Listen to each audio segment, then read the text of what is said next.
Well, that's typical Arsenal for you.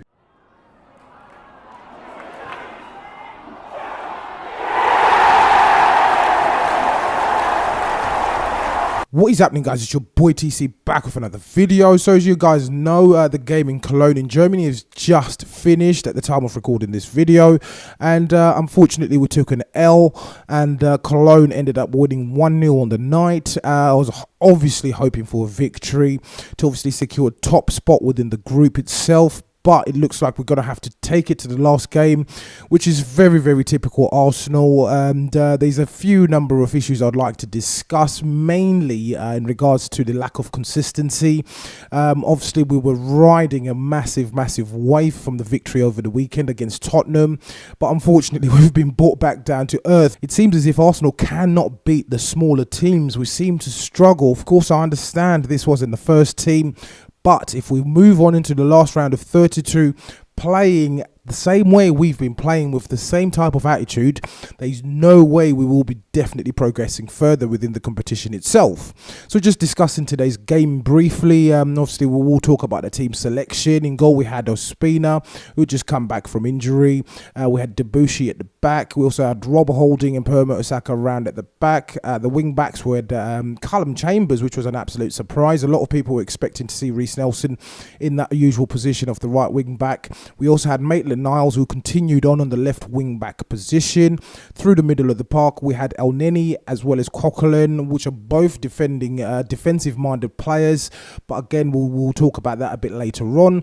Up front we had Jack Wilshere, we had Sehrou as well as Danny Welbeck, who actually came off at half time for Alexis. I'm not too sure if it was Arsene Wenger being cautious and not want to get him injured, or he's actually picked up another injury, which will be absolutely devastating for us, because obviously he does provide an additional option up front, as well as the fact that we are drawing nearer and nearer to January, and we will need him more than ever. If we obviously get rid of Alexis as well as Ozil up front, we will need Danny Welbeck to obviously step up and actually start producing the goods. At the start of the season, he looked absolutely fantastic, but he obviously fizzled out due to the fact that he's been injured on and off. So just to talk about the game itself, we obviously started off with a high intensity, I'd like to say, and obviously Cologne withstood the pressure within the first few minutes, within the first 15 to 20 minutes or so. We work our way through the back up until they actually scored a penalty. Ospina wasn't busy at all. Callum Chambers was doing absolutely fine. He did have a decent performance in my opinion. Again, the defensive three at the back, Debuchy ended up actually giving away the penalty. It was very clumsy in my opinion. He should have actually stood on the other side of the player rather than actually go on the other side to try and put in a challenge, which obviously led to the penalty. But he had a mixed performance. The back three was okay. The one player that actually was consistent throughout the whole game, in my opinion, was Maitland-Niles. He had a really good game on the left hand side. He was trying to make things happen. He was going forward on a regular basis, and it looked pretty good. I've been impressed with him pretty much throughout the whole competition. So the 5 games I've seen him within the competition, he's looked fairly impressive.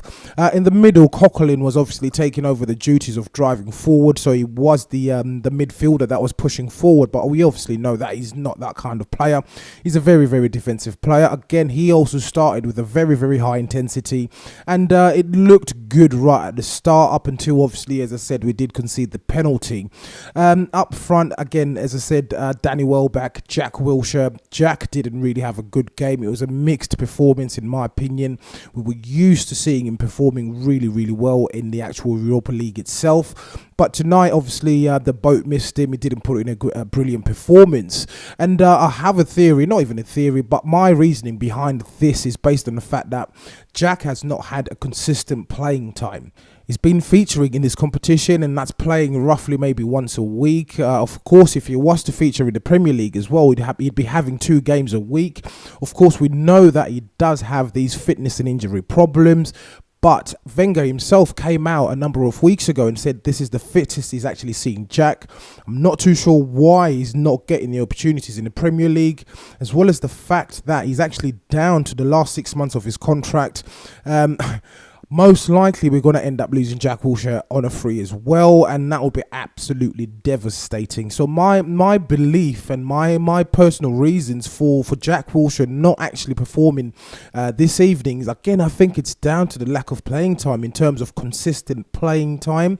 I believe if he was a bit match fit or match sharper, he would have put in a decent performance, but towards the end they were all trying to get things happening, but it's a little bit too late. As mentioned earlier on, we did see Alexis ended up coming on for Danny Welbeck at halftime, and again he had a mixed performance. It didn't really have the impact that we were obviously looking for, and the fact that Giroud was up there by himself, he seemed again very, very isolated. He looked like a player that wasn't fit. He wasn't ready for this game, in my opinion. But he wasn't able to produce the goods. He had a few good chances. Unfortunately, none of them fell really well for him to actually tuck the ball away. But it was a terrible performance from the whole team overall. We obviously didn't deserve to lose. I would have personally taken a draw. I understand we were playing away, and obviously maybe the players knew that we'd obviously qualified into the last 32. So there wasn't that much pressure on this particular game. But consistency is key. If we were going to be successful in all these competitions that we are taking part in, we need to stay consistent.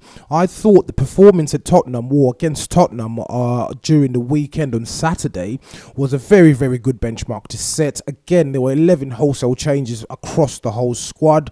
So those set of players that played today were not the players that obviously started against Tottenham.